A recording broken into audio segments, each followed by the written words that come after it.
জঙ্গলে এক বিধবা শিয়ালিনী ও তার দুই কন্যাকে নিয়ে বাস করত। তার দুই মেয়ের নাম ছিল টিনা ও মিনা।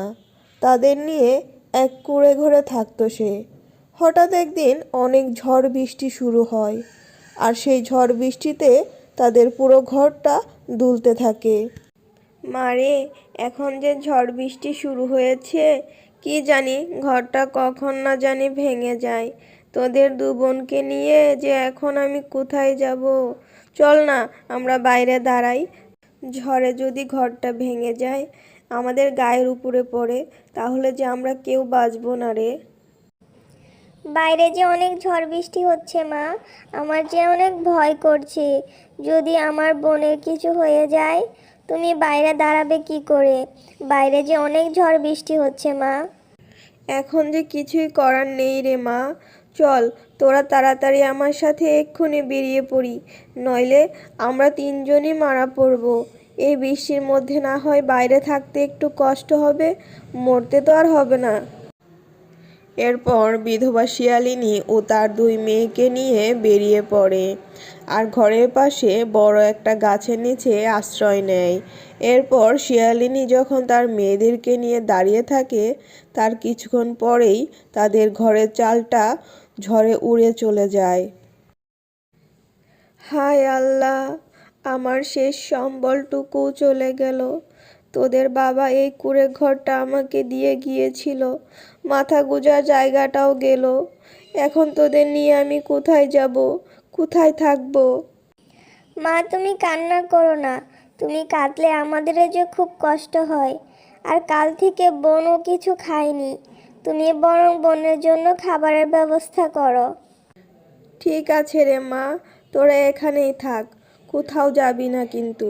আমি বাঘিনী ম্যাডামের বাড়ি থেকে কাজ করে কিছু টাকা নিয়ে তোদের জন্য খাবার নিয়ে আসব, আর দেখি যদি একটা থাকার ব্যবস্থা করতে পারি। এ কথা বলে শিয়ালিনী তার মেয়েদের রেখে কাজের উদ্দেশ্যে বেরিয়ে পড়ে। শোন বোন, আমরা এখন বড় হয়েছি। আমাদের মা আমাদের জন্য অনেক কষ্ট করে, তাই আমাদের উচিত মায়ের সাথে কিছু একটা করা। আপু, আমরা তাহলে কি করব? তুমি বলো। মা তো আমাদের জন্য খাবার আনতে গেছে। তুমি কি করবে আপু? আমিও তোমার সাথে সাহায্য করব। আমরা যদি দু বোন মিলে অনেক কষ্ট করি, তাহলে আমরা একটা ঘর তৈরি করতে পারবো। চলো আমরা জঙ্গলে গিয়ে দেখি ঘর তৈরির জন্য কিছু পাই কিনা। তারপর টিনা ও মিনা দু বোন মিলে জঙ্গলের উদ্দেশ্যে চলে যায়। বাঘিনী ম্যাডাম, আপনি কি আমার বেতন থেকে কিছু টাকা দিতে পারবেন? কালকের ঝড়ে আমার বাড়ি ভেঙে গেছে, আর আমার মেয়েরাও না খেয়ে আছে।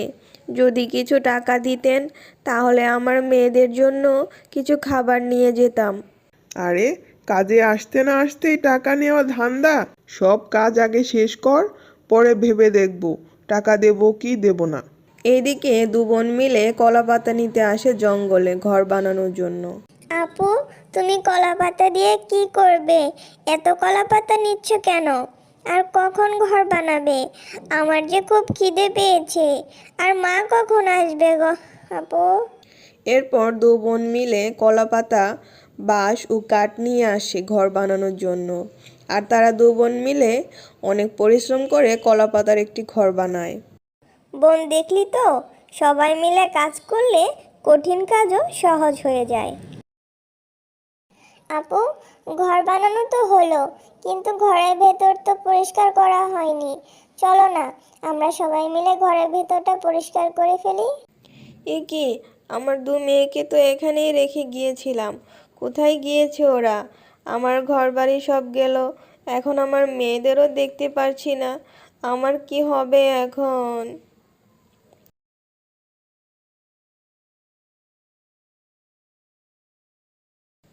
মা মিনা, মা টিনা, কোথায় গেলি রে? তোরা দেখ না, তোদের জন্য আমি খাবার নিয়ে এসেছি রে মা।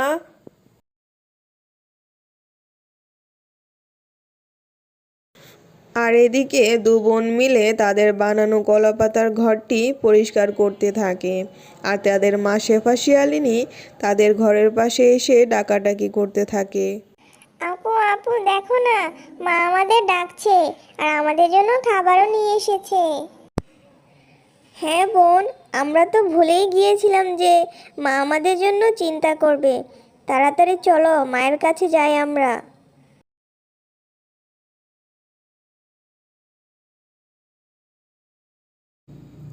আরে মা, তোরা এই ঘরটা কি করে বানালি রে?